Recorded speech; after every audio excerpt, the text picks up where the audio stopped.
నమస్తే అండి. కెన్వాకర్ international university education ఎలా ఉంది అక్కడ, అందులో దాంతో పాటు సిలబస్ ఏంటి, ఫ్యాకల్టీ గురించి, అసలు టోటల్ సిస్టమ్ గురించి మనం డిస్కస్ చేద్దాం.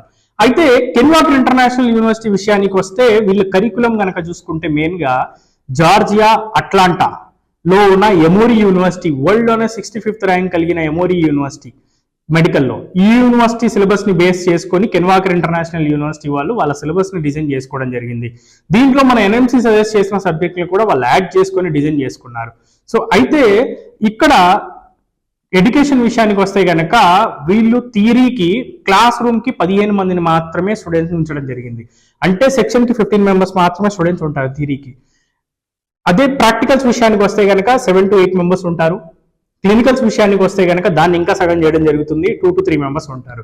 సో ఇక్కడ ఎంబీబీఎస్ లో వీళ్ళకి మెయిన్ అడ్వాంటేజ్ ఏంటంటే తక్కువ స్ట్రెంత్ ఉండడం వల్ల వీళ్ళకి క్యాండిడేట్ టు క్యాండిడేట్ ఫ్యాకల్టీ అనేది స్టూడెంట్ మీద ఫోకస్ చేసి వాళ్ళకు ఒకటి అర్థం కాకపోయినా 1-2 సార్లు ఎక్స్ప్లెయిన్ చేయడానికి ఛాన్సెస్ ఉంటాయి. క్వశ్చన్స్ అడిగినా కానీ ఆన్సర్స్ అనేది వాళ్ళు ఇవ్వగలుగుతారు. సో తక్కువ మంది ఉండడం వల్ల ఎక్కువ అడ్వాంటేజెస్ అనేది ఉంటుంది, గ్రాస్ప్ ఎక్కువ చేసుకోగలుగుతారు వీళ్ళు కూడా స్టూడెంట్స్, డిస్టర్బెన్స్ ఎలాంటి డిస్టర్బెన్స్ లేకుండా.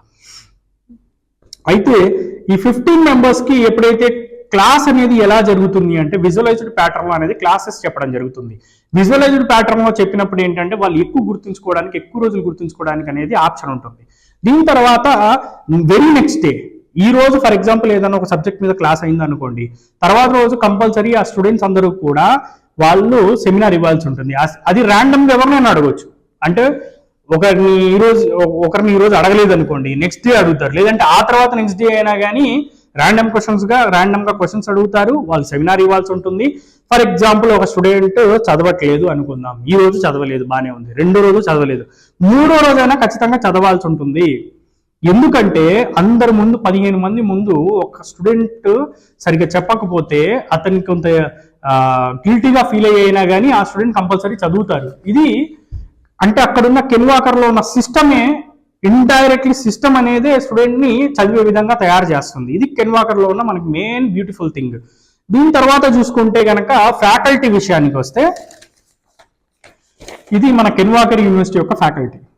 ప్రీ క్లినికల్స్ కి క్లినికల్స్ కూడా సపరేట్ చేసి మేము లిస్ట్ అనేది మా డిస్క్రిప్షన్ లో కూడా ఇవ్వడం జరిగింది. జార్జియా కంట్రీలోనే మొత్తం one of the top faculty కెన్వాకర్ లో ఉన్నారు. దాని తర్వాత కనుక చూసుకుంటే కరికులం విషయంలో, కరికులం అనేది నేను ఇప్పుడు మీకు చూపిస్తాను. ఇది కరికులం, కెన్వాకర్ ఇంటర్నేషనల్ యూనివర్సిటీ యొక్క కరికులం అండి. ఇది ఈ కరికులం ఏదైతే ఉందో మీరు కాల్ చేస్తే మీకు పంపించడం జరుగుతుంది.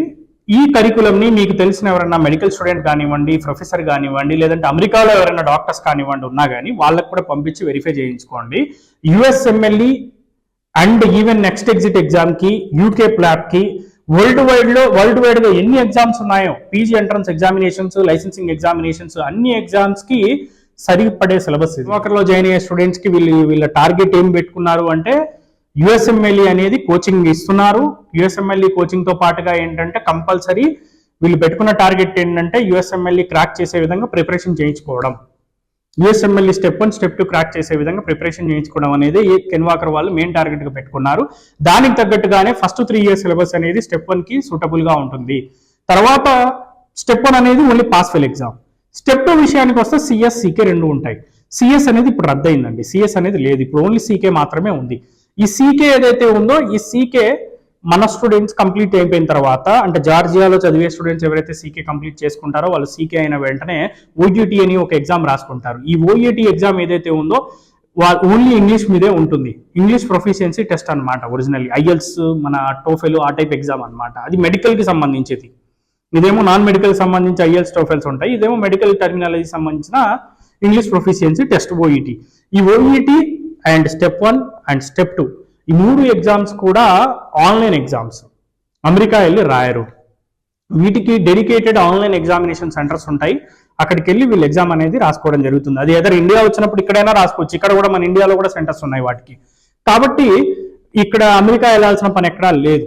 దాని తర్వాత మెయిన్ ఇంపార్టెంట్ థింగ్, చాలా వరకు చాలా మందికి క్రియేట్ అయ్యే కన్ఫ్యూజన్ ఏంటంటే ఈసీఎఫ్ఎంజీ సర్టిఫికేషన్. అసలు ఈసీఎఫ్ఎంజీ సర్టిఫికేషన్ రావాలంటే ఈసీఎఫ్ఎంజీ వాళ్ళు ఒక 6 పాత్వేల్ని సజెస్ట్ చేయడం జరిగింది. ఈ 6 పాత్వేల్లో మన జార్జియా కంట్రీ పాత్వే నెంబర్ 3 కిందికి వస్తుంది. పాత్వే నెంబర్ 3 ఏం చెప్తుంది అంటే WFMEలో ఏదైతే మెడికల్ కౌన్సిల్స్ రిజిస్టర్ అయి ఉన్నాయో అవన్నీ పాత్వే నెంబర్ 3 కిందికి వస్తాయి. మన జార్జియా విషయానికి వస్తే ప్రొఫెషనల్ రెగ్యులేటరీ బాడీ NCEQ ఏదైతే ఉందో అది WFMEలో అక్రిడేటెడ్ అయి ఉంది కాబట్టి ఎలాంటి మళ్ళీ సపరేట్ గా ఇంకో ఎగ్జామ్ రాయాల్సిన అవసరం లేకుండా, లేకపోతే ఏమి చేయకుండా డైరెక్ట్ గా ఎలాంటి హడల్స్ లేకుండా ECFMG సర్టిఫికెట్ అనేది మన స్టూడెంట్స్ తీసుకోవచ్చు.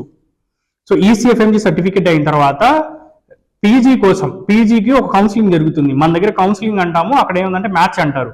మ్యాచింగ్ ప్రోగ్రామ్ లో వీళ్ళు అప్లై చేసుకున్న తర్వాత అమెరికా వెళ్ళి ఒక ఇంటర్వ్యూ ఇవ్వాల్సి ఉంటుంది. ఇంటర్వ్యూ అయిపోయిన తర్వాత వాళ్ళకి రెసిడెన్సీ మ్యాచ్ అనేది జరుగుతుంది. మ్యాచ్ జరిగిన తర్వాత ఏంటంటే ECFMG వాళ్ళు J1 వీసా అనేది స్పాన్సర్ చేయడం జరుగుతుంది.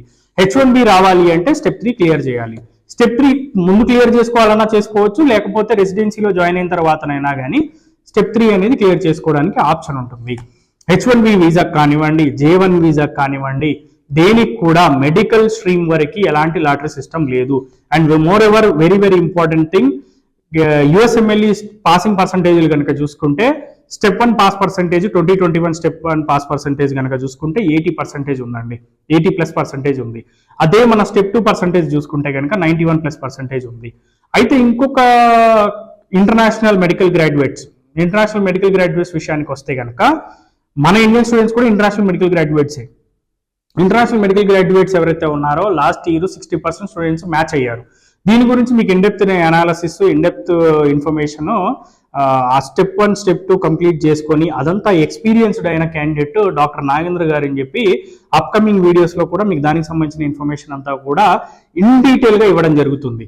సో ఇది మనకి USMLE యొక్క మెయిన్ కాన్సెప్ట్. సో USMLE ఇంకొకటి చూసుకుంటే USMLEలో చాలా మంది కొన్ని wrong information, misguiding information, fake information ఇచ్చి మిస్గైడ్ చేస్తున్నారు గ్రీన్ బుక్ రొటేషన్స్ గురించి. జార్జియాలో MBBS చదివి ఏ స్టూడెంట్ గ్రీన్ బుక్ రొటేషన్స్ చేసుకోవాల్సిన అవసరం లేదు. ఇంటర్నేషనల్ యూనివర్సిటీ స్టూడెంట్స్ అమెరికాలో ఉన్న ఎమోరీ యూనివర్సిటీకి వెకేషన్ పీరియడ్ లో వెళ్తారు.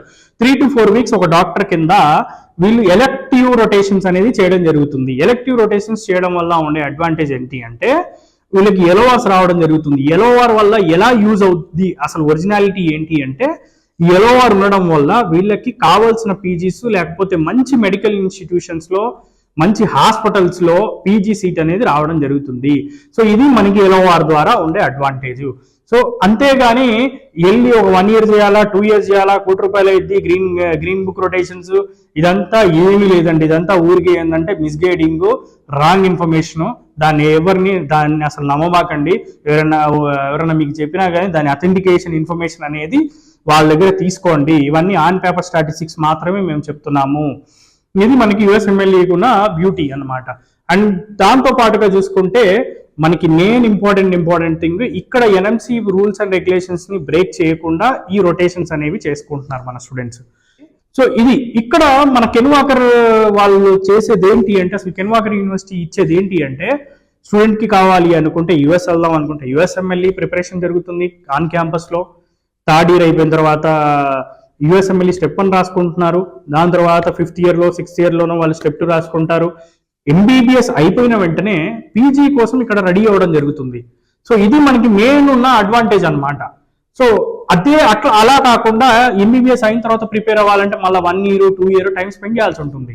USMLE ఇక్కడ స్టెప్ 1 స్టెప్ 2 కంప్లీట్ చేసుకొని డైరెక్ట్ పీజీలోకి ఎంటర్ అయిపోతారు స్టూడెంట్స్. లేదు మాకు వద్దు ఇండియా వద్దాము అనుకుంటే నెక్స్ట్ ఎగ్జిట్ ఎగ్జామ్ ఇండియా వచ్చి నెక్స్ట్ రాసుకుంటారు. నెక్స్ట్ రాసుకుని జస్ట్ పాస్ అయితే లైసెన్స్ వస్తుంది. స్కోర్ కనుక బాగా చేసుకున్నారనుకోండి అందులో పీజీ సీట్ అనేది రావడం జరుగుతుంది. అది నెక్స్ట్ యొక్క సిస్టమ్. UK వెళ్దాం అనుకుంటే UK ప్లాబ్ 1 ప్లాబ్ 2 ఆప్షన్ ఉంది. కానీ అన్నిటికంటే best and easiest option USMLE.